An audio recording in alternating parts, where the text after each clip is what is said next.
విశాఖపట్నం నగర హృదయంలో బురూజుపేట అని పిలిచే చిన్న వీధిలో శతాబ్దాలుగా ఒక తల్లి తన భక్తులను కాపాడుతూ నిలిచి ఉంది. ఆమె శ్రీ కనక మహాలక్ష్మి అమ్మవారు. విశాఖపట్నం అప్పట్లో చిన్న రాజ్యం. పట్టణాన్ని కాపాడే కోట, బురుజు, దాని చుట్టూ నివాసాలు, చిన్న చిన్న దుకాణాలు, శాంతిమయమైన జీవనం. ఒకరోజు కోట దగ్గరలో ఉన్న పాత బావినుంచి ఒక అసాధారణమైన వెలుగు కనిపించిందట. మొదట ఎవరూ పట్టించుకోలేదు. కాని రాత్రిపూట ఆ వెలుగు మరింత బలంగా వెలిగింది. భయంతో, ఆశ్చర్యంతో కొంతమంది గ్రామస్థులు దగ్గరికి వెళ్లారు. బావి లోపల నీటిమీద తేలుతున్నట్టు కనిపించింది ఒక విగ్రహం. బంగారు వెలుగుతో మెరిసే అమ్మవారి దివ్యరూపం.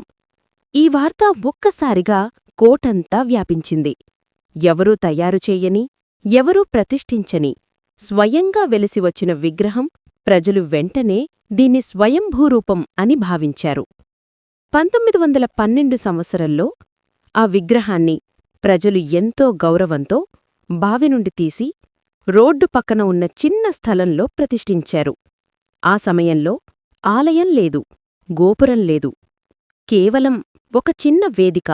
అదే అమ్మవారి సన్నిధి. కొన్ని సంవత్సరాల తర్వాత పట్టణం పెరుగుతోంది. రహదారి విస్తరణ అవసరం వచ్చింది.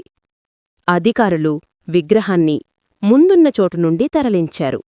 అది జరిగిన కొన్ని నెలల్లోనే పట్టణం మొత్తం ఒక భయంకరమైన వ్యాధి, ప్లేగ్ వ్యాపించింది. ఇళ్లల్లో మరణాలు, భయం, అశ్రువు. ప్రజలు ఒక్కమాటే చెప్పారు: అమ్మని కదిలించాం, అందుకే ఈ విపత్తు వచ్చింది. అందరూ కలిసి ఒక నిర్ణయం తీసుకున్నారు: అమ్మని తిరిగి ఆమె అసలు స్థలంలోనే ఉంచాలి. భక్తులు, మహిళలు, వ్యాపారులు, స్థానికులు అందరూ కలిసి వారి చేతులతోనే విగ్రహాన్ని తిరిగి పాతస్థానంలో ప్రతిష్ఠించారు. అది జరిగిన తర్వాత ప్లేగ్ తగ్గింది. పట్టణంలో శాంతి తిరిగి వచ్చింది. ప్రజలు ఆ రోజునుంచి నమ్మకం పెంపొందించుకున్నారు.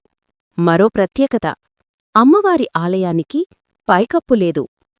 పురాణాల ప్రకారం అమ్మవారే ఒక భక్తునికి స్వప్నంలో దర్శనమిచ్చి తనకు పైకప్పు అవసరం లేదని, ప్రజలకు అందుబాటులో ఉండేలా, ఆకాశాన్ని కాకేలా స్వేచ్ఛగా ఉండాలని కోరిందట.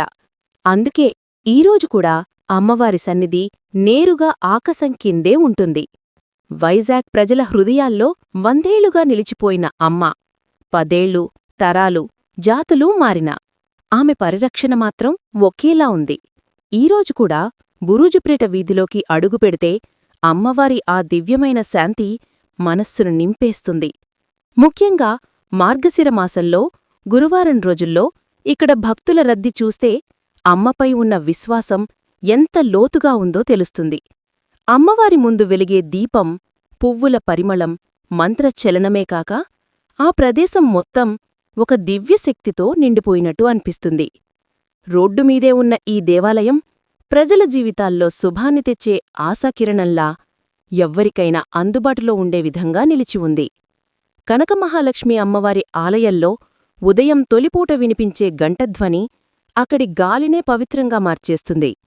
పురోహితులు చేసే మంగళహారతి, జపం, తులసి, కుంకుమ, పసుపు పరిమళం అన్నీ కలిసి ఆ ప్రదేశానికి ఒక ప్రత్యేక దివ్యత్వాన్ని ఇస్తాయి. రోడ్డు సద్దా, ట్రాఫిక్ శబ్దం ఉన్నా అమ్మవారి సన్నిధిలో అడుగుపెట్టిన క్షణం మనస్సు ఒక శాంతిలోకి జారిపోతుంది. చిన్న చిన్న దుకాణాల మధ్య ఉన్న ఈ దేవాలయం భక్తుల హృదయాల్లో మాత్రం ఒక గొప్ప ప్రసాదంలా నిలిచి ఉంటుంది. ఉదయం తొలిపూట నుంచి రాత్రి చివరి హారతి వరకు అమ్మవారి దర్శనం కోసం ఎప్పుడూ ఒక నిరంతర రద్దీ కనిపిస్తూనే ఉంటుంది. ప్రతి సంవత్సరం మార్గశిర మాసం రాగానే బురూజుపేట మొత్తం ఒకే ఉత్సాహంతో వెలుగుతుంది. గురువారం రోజుల్లో ప్రత్యేక పూజలు, లడ్డూ ప్రసాదం, అర్చనలు భక్తులతో నిండిపోతాయి. అమ్మవారికి పసుపు, కుంకుమ సమర్పించడం ఎంతో శుభప్రదమని, ఇంట్లో సంపదా, శాంతి పెరుగుతాయని స్థానికుల నమ్మకం. కొత్తగా వ్యాపారం మొదలుపెట్టేవారు, కొత్త ఇంటిని తీసుకుంటున్నవారు, కుటుంబ సమస్యలు ఎదుర్కొంటున్నవారు ముందు ఇక్కడికి వచ్చి అమ్మవారి ఆశీస్సును తీసుకోవడం పరంపరగా మారింది. అమ్మ దీవెనలు ఉంటే ఏ పని అయినా శుభమే అనేది ఇక్కడి ప్రజల అచంచల విశ్వాసం. ఇలా శతాబ్దాలుగా విశాఖపట్నం నగరాన్ని కాపాడుతూ ప్రతి భక్తి గుండెల్లో వెలుగును నింపుతూ నిలిచింది కనక మహాలక్ష్మి అమ్మవారు.